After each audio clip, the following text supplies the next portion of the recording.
The boarding pass was crisp, perfectly folded, with first class, 3A printed in bold at the top. Miles adjusted the straps of his backpack, clutching the pass like it was made of glass.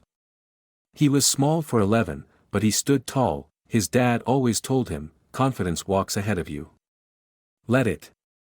The boarding gate buzzed with noise, heels clicking on tile, announcements blaring, babies crying. But Miles barely noticed. His heart was thudding in his ears, loud as jet engines. It was his first time flying alone.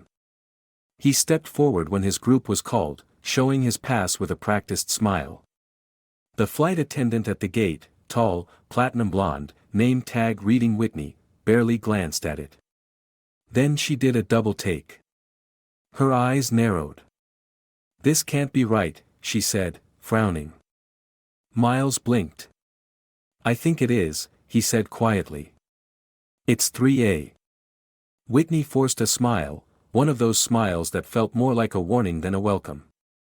She took the ticket from his hand, looked him up and down, then did something Miles wasn't prepared for. She tore the ticket in half. "Let's not play pretend today, sweetie," she said, tossing the pieces into the trash like they were gum wrappers. "Economy's that way. Be quick, we're on final call." Miles stared at the bin. At the torn pieces of something he'd carried so carefully. His throat tightened, but he didn't say a word. Instead, he nodded. Just like his dad taught him. Back in row 32, near the bathroom and the faint smell of lemon disinfectant, Miles sat in silence. He didn't cry. He didn't text his dad. He just looked out the window at the wing, steady and sure, and tried to remember what his dad had said that morning. "Let the world see who you are, even when they pretend not to." The overhead PA crackled. "Ladies and gentlemen, this is Captain Harris speaking. We'd like to give a warm welcome today to one of our very special passengers. Miles Baker." Heads turned. The name echoed through the cabin. Row 32 sat frozen. And up in the front, Whitney dropped the tray she was carrying. Whitney froze mid-step. The tray hit the carpet with a muffled clatter, scattering tiny bottles of water and biscotti like forgotten confetti. "Miles Baker," she repeated under her breath, the name sour in her mouth. Passengers shifted in their seats, whispering. A woman in business attire 2 rows up murmured, "Wait, like Baker Airlines." Her seatmate glanced at her, eyes wide. "The Baker family? No way." Whitney's face drained of color. She turned toward the cockpit, where Captain Harris had just emerged, tall, clean-shaven, and walking like a man who knew the sky on a first-name basis. "Where's young Mr. Baker?" he asked cheerfully, scanning the cabin. "He's flying with us today, solo, first class." The cabin fell dead silent. Miles raised a hand, hesitantly, from 32F. Captain Harris blinked. "You are not in 3A. Miles gave a polite, careful smile. "I was." Whitney took a cautious step forward, trying to insert herself between the captain and the boy. "Captain, I think there was a mix-up. The young man had the wrong boarding pass. It must have been printed in error." "It wasn't," Miles said quietly, but clearly. Whitney opened her mouth. Closed it. Captain Harris turned to her, expression unreadable. "Ms. Whitney, who authorized this seat reassignment?" Well, I just assumed." He raised a hand. "You assumed." Her silence said everything. Miles stood slowly. People were watching now. Some with interest. Some with discomfort. And a few, like the man in the gray hoodie across the aisle, with a kind of quiet satisfaction, like they'd seen this scene play out too many times. Captain Harris gestured down the aisle. "Mr. Baker, would you please follow me?" Miles picked up his backpack and walked the entire length of the aircraft, past row after row of grown adults who suddenly didn't know where to look. He walked with quiet dignity, chin high, not a tear in sight. And as he passed Whitney, he looked her in the eye. Not with anger. Not even with sadness. Just clarity. In the first-class cabin, Harris leaned down. "I want to personally apologize to you, son. That was not acceptable." Miles nodded. "It's okay, sir. I've seen worse." That response hit Harris harder than anything else could have. He stood upright. "I'll be right back." He turned and walked briskly toward the back, toward Whitney. Meanwhile, in a VIP lounge on another level of the airport, a tall man in a tailored navy suit was watching a live feed from his tablet. The headline read, "Child of airline owner seen boarding flight unattended, just like any other passenger." Owen Baker smiled.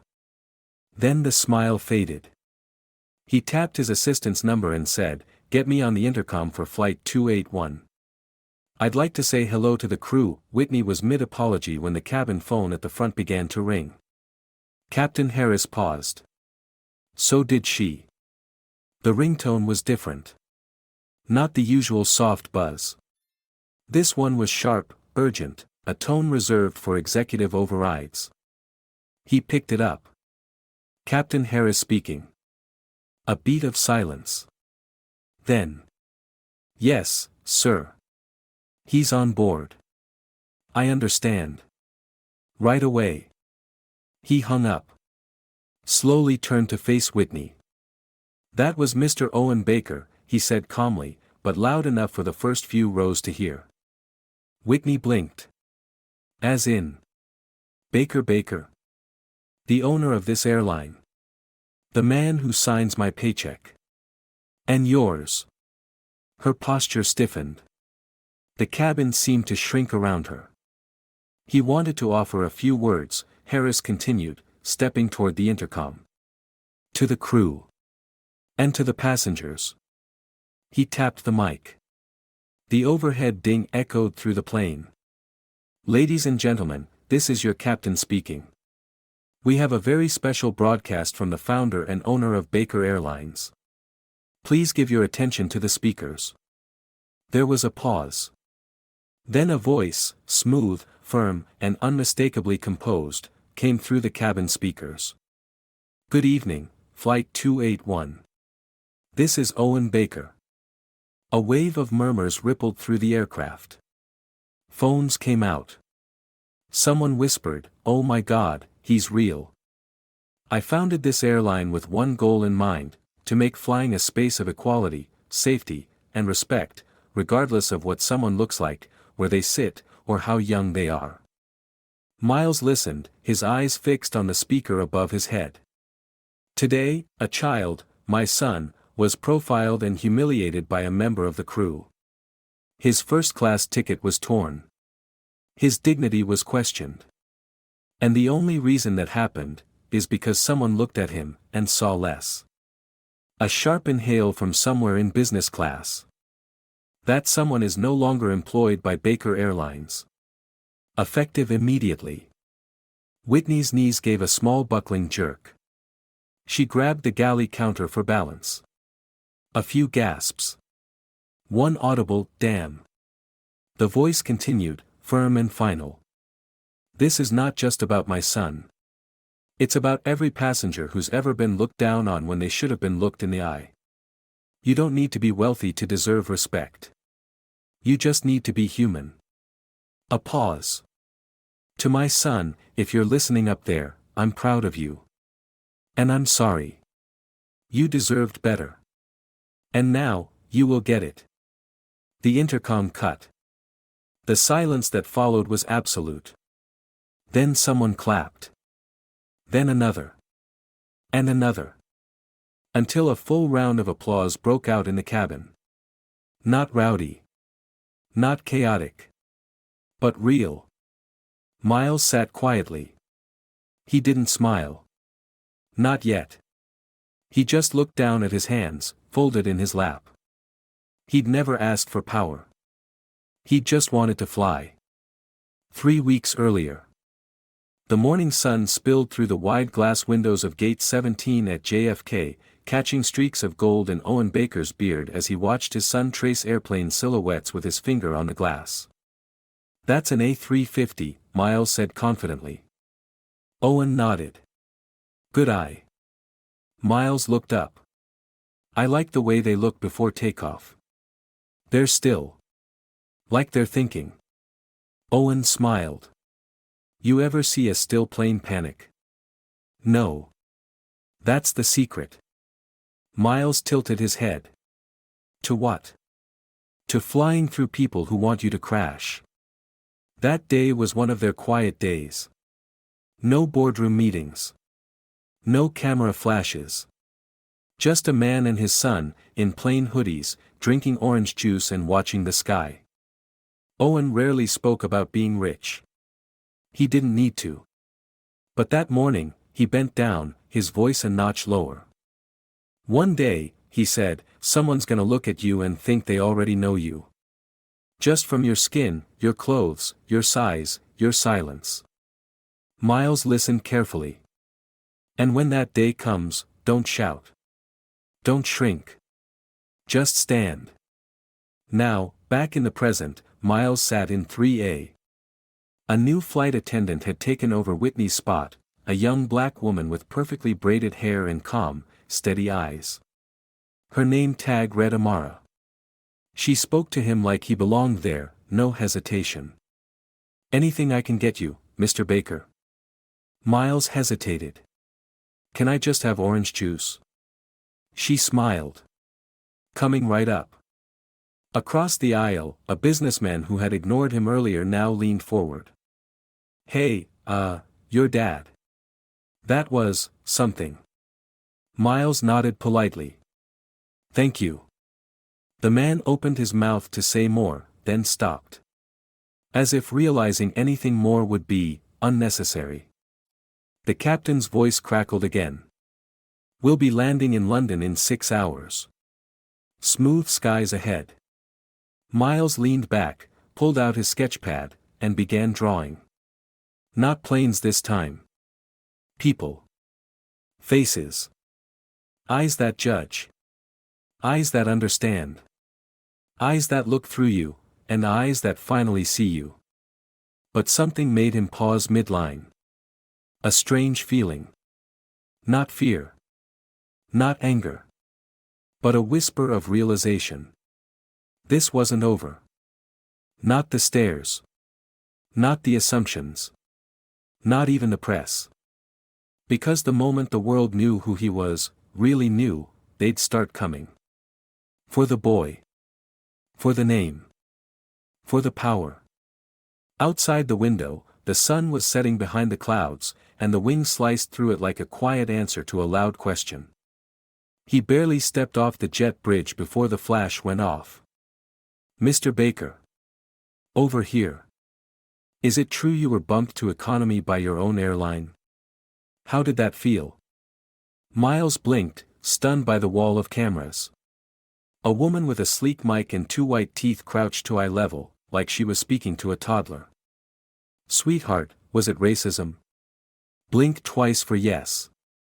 Before Miles could speak, or blink, a firm hand appeared on his shoulder. "Amara."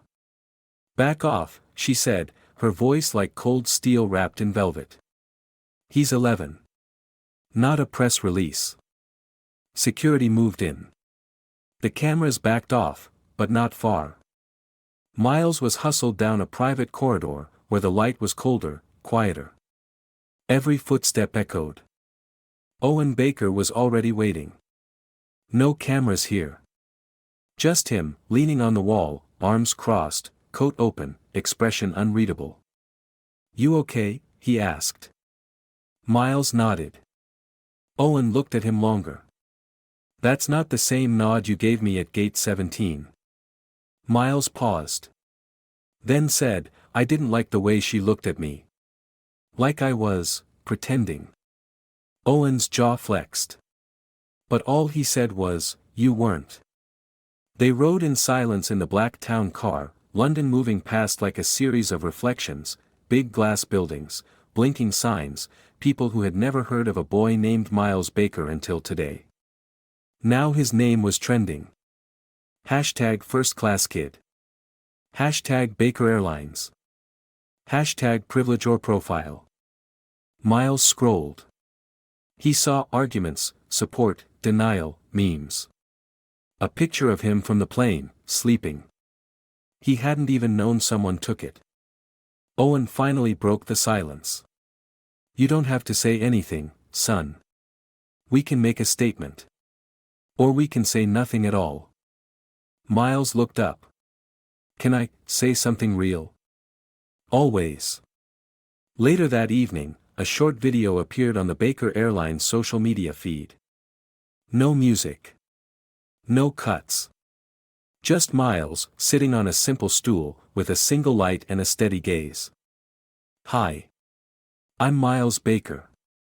I didn't ask to go viral. I just wanted to fly. Some people saw a kid in first class and thought it was a mistake. But I wasn't the one who made it. I'm not mad. But I do want to ask something. He leaned in, just slightly. Why do we wait until someone's somebody before we treat them like anybody? Cut to black. The video hit 1 million views in 5 hours. 3 million in 10. By morning, the offers came pouring in. Interviews. Brand deals. Speeches. Panel discussions. And with them, her. A woman in a blazer, red lipstick, and a smile that didn't reach her eyes. She arrived at their London flat with a folder full of contracts and a voice full of ambition. She didn't look at Owen. She looked directly at Miles. You could be so much more than just the boy in the headline, she said, sweet as syrup. You could be the face of the next generation. You're hot right now. And we can use that. Miles blinked. Use. The woman's name was Vanessa Keene. She had 3 phones, 0 patients, and 1 mission, to turn Miles into a brand. We're talking TED Talks, morning shows, school tours, she said, flipping pages in her glossy presentation. You could be the face of justice meets jet fuel. You've got it all, story, presence, that quiet wisdom thing people eat up. Miles stared at the packet in front of him. His name was on the front in big bold letters. Miles Baker, the future takes flight. He didn't like it. Not the font. Not the trademark symbol. And definitely not the idea of being packaged like a sneaker release. Vanessa tapped her nail on a section titled Public Persona Strategy. We'll lean into humility, but still remind them you're powerful. A quiet leader. A young king. We'll even do a collab with a shoe company, Fly with Miles. Miles looked at his dad, who hadn't said a word the entire pitch. Owen's face was carved from stone. Vanessa noticed. Mr. Baker, I know you're old school. But the world's changed. These stories don't just happen. They're shaped. Your son is a moment, and moments don't last unless you monetize them. Owen finally spoke. He's not a moment. He's a boy. That night, Miles sat on the balcony overlooking the city. Lights blinked like stars pretending to be close. He held the Fly with Miles mock-up in one hand, and his sketchbook in the other. On one page was a shoe with wings. On the next, a girl crying in an airport as a security guard barked at her mom in a language she didn't understand. Miles hadn't shown that drawing to anyone. He hadn't lived that moment. But he knew it. Because something inside him was starting to stretch, something bigger than his own story. This wasn't just about a torn ticket anymore. This was about everyone who'd ever been told. You don't belong here. Downstairs, Owen was pouring tea when Miles walked in. Dad? Yeah. Why do people only care when they feel guilty? Owen looked up, his eyes softening. Because guilt makes noise. Empathy takes time. Miles nodded slowly. I don't want to make noise, he said. I want to make space. Owen put down the mug. Then we do it your way. In the morning, Vanessa returned, this time with a cameraman. She knocked, smile tight, energy high. Are we ready to shoot the intro video? I brought lighting. It's time to make your voice global. Owen opened the door halfway. No cameras today. She scoffed. You're passing on millions in exposure. Miles appeared behind his dad. Calm. Direct. I'm not a symbol. I'm a story still happening. And he shut the door. He booked the flight himself. Used his savings account, the one he'd been adding birthday money to since he was 6. No upgrades. No family name. Just Miles D, middle initial only, like a secret. Destination, Atlanta. Purpose, unknown to anyone but him. Owen had raised an eyebrow when he found the printed ticket on the kitchen table. No private jet. Nope. No security. Nope. Owen had smiled then. Not big. Just proud. You flying to be seen? Miles shook his head. I'm flying to see. Flight 212 was quiet. Small airport. Rain tapping the windows like fingers that didn't want to be forgotten. The check-in clerk barely looked at him. A good sign. He sat in row 17, middle seat, no window, no fanfare. No one recognized him. No cameras. Just people. Next to him sat a woman with tired eyes and a baby who wouldn't sleep. Across the aisle, a teen scribbled verses into a worn-out notebook. Behind him, someone snored like they were clearing a decade of exhaustion. Miles pulled out his sketchbook. Not to draw. To write. Dear Whitney. You don't know me. Not really. You saw a kid and assumed he was lost. But I wasn't. You were. You weren't wrong to ask questions. You were wrong to ask them like I didn't deserve an answer. I'm not writing to make you feel bad. I'm writing because I don't want to become you. I forgive you. But I won't forget. Miles, when the flight landed, no one clapped. No one filmed. But as he walked through the terminal, he saw something that made him stop. A janitor helping a man in a wheelchair navigate a broken escalator. No cameras. No clout. Just quiet care. And nearby, a girl arguing with the gate agent in thick, broken English. Her flight had been overbooked. She was scared. Alone. Miles stepped forward. Hey, he said. Want me to help translate? She blinked. Nodded. Back home, Owen found a message waiting on the kitchen counter. A single note, next to a sketch of a plane with arms instead of wings. Being seen is loud. Being useful is quiet. I'll choose quiet. M. Miles sat in the terminal, hoodie up, legs crossed, waiting for the flight back home. He didn't look special. That was the point. No priority boarding. No crew welcome. Just the low murmur of announcements and the occasional cry of a baby 2 gates down. He liked it like this. But then someone sat beside him. Not next to him, beside him. In that way adults rarely do with kids unless they mean it. She was older. Maybe 60. Skin like cinnamon and creases shaped from years of smiling and surviving. A stack of folders rested in her lap, the top one stamped with the Baker Airlines logo. I thought you'd be taller, she said. Miles looked over, cautious. Do I know you? Nope. She smiled. But I know what it's like to get your name passed around a table like a talking point. Thought you might like a break from that. He studied her face. She wasn't trying to sell anything.